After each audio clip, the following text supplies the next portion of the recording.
Você conhece as ordens do amor da constelação familiar? E já ouviu falar do amor que cura e amor que adoece?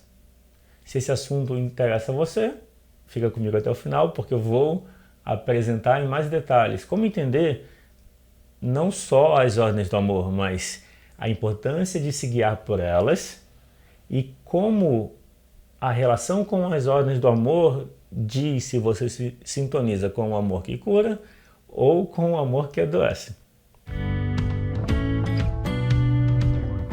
Uma imagem para entender as ordens do amor é a seguinte: imagina um rio. O rio é como a nossa vida. Imagina o rio como a nossa vida e que existe um campo que leva a gente. Esse campo no rio é a correnteza.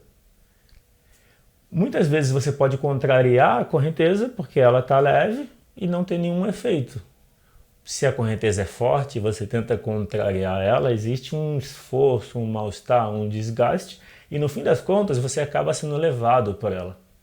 As correntezas são as ordens do amor.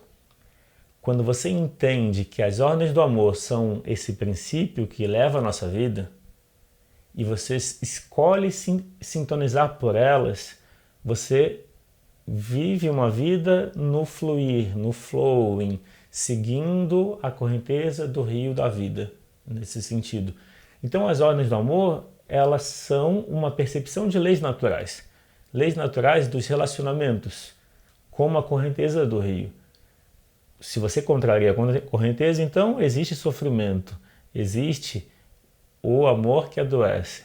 Então, contrariar as ordens do amor, que são leis naturais dos relacionamentos, traz sofrimento, como contrariar a correnteza de um rio.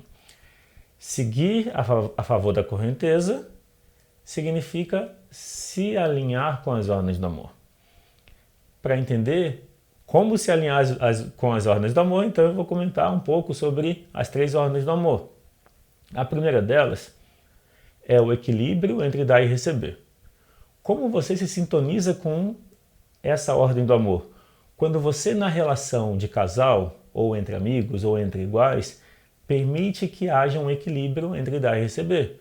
Você faz coisas para a pessoa e se permite receber. Quando você faz isso, você está em sintonia. Na relação com os pais, o equilíbrio entre dar e receber não é possível. Por quê? Porque os pais deram a vida e a vida não tem preço, ou seja, não há como retribuir a vida diretamente para os pais. Então, a retribuição à vida recebida pelos pais é feita para a vida, ou seja, passando a vida adiante, construindo e criando coisas que ajudem as demais pessoas. Então, se você tenta ajudar os seus pais fazendo coisas por eles, como se quisesse compensar algo, ou como se você fosse pai ou mãe dos seus pais, você está contrariando essa ordem do amor, equilíbrio entre dar e receber. E é provável que você já sinta um mal-estar. Talvez você só não tivesse identificado que o mal-estar que você talvez sinta viesse da forma como você lida com seus pais. Se os seus pais precisam de ajuda, não tem nenhum problema ajudar. O que é importante é entender o seguinte, que você ajuda na posição de filho ou filha, que significa fazer na medida em que eles peçam e não ou na medida em que eles precisam. Às vezes os pais se colocam como filhos dos filhos e isso gera um mal-estar. Nesse contexto é importante lembrar sempre que você é o filho ou filha e trazer isso para a consciência e para a relação. Então observar o equilíbrio entre dar e receber vai trazer bem-estar. É como seguir a correnteza do rio. Contrariar traz mal-estar, que é o amor que adoece, que é como tentar ir contra a correnteza. Na hierarquia, na ordem do amor, hierarquia, que é muito parecido, um pouco parecido com o dar e receber, acaba em alguns contextos até se confundindo, principalmente nesse da relação com os pais, significa que você se coloca como pequeno em relação aos pais. Por isso que eu falei que é parecido, que o contexto se mescla com o dar e receber. Então, na relação com seus pais, é importante que você se permita ser pequeno. Como pequeno, você tem um respeito aos seus pais como certos do jeito que eles são. Então os assuntos deles são deles. Enquanto filho ou filha, você deixa que os seus pais se resolvam entre eles, porque eles são grandes. Quando um filho ou filha toma partido, ou do pai ou da mãe, isso significa uma interferência na ordem do amor e hierarquia, porque é como se colocasse no mesmo tamanho que os pais ou maior, querendo impor coisas a eles. Então, na ordem do amor e hierarquia, em relação aos pais, é importante se colocar como pequeno e respeitar eles como certos do jeito como eles são e se permitindo receber deles. Quando você está pequeno, você experimenta um maior bem-estar.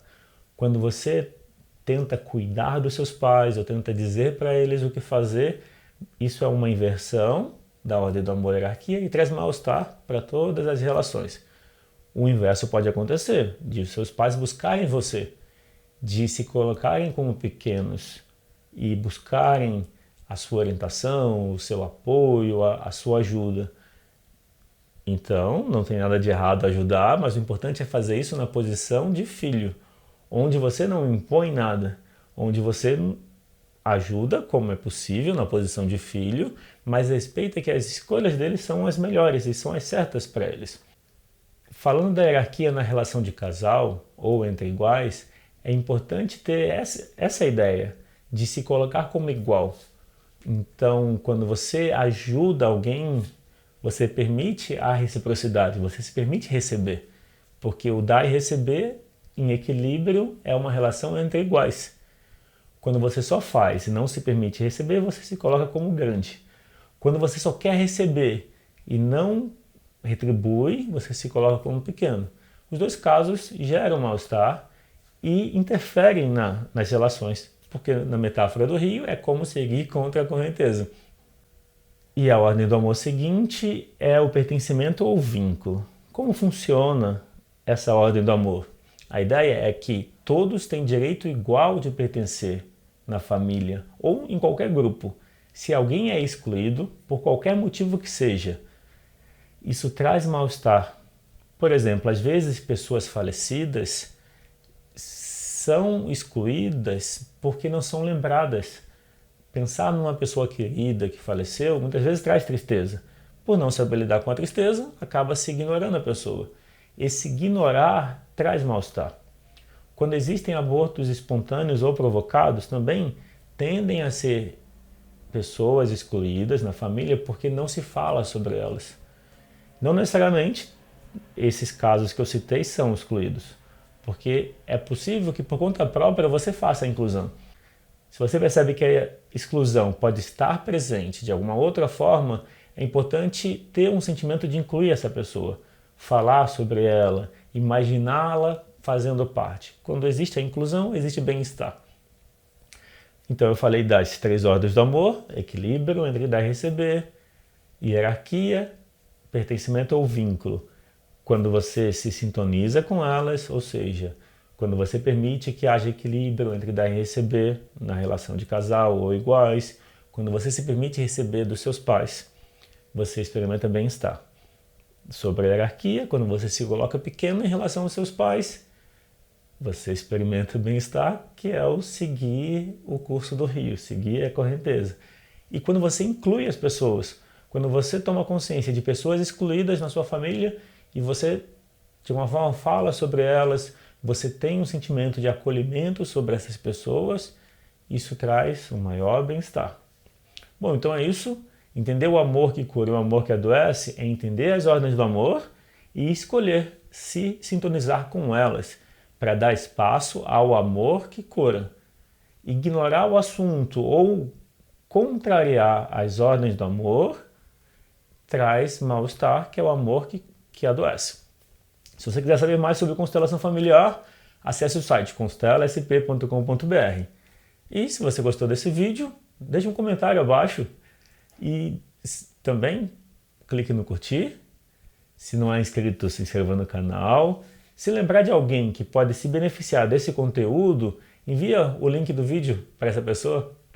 Bom, é isso. Obrigado por ter assistido. Eu fico por aqui. Um grande abraço e até o próximo vídeo da semana que vem.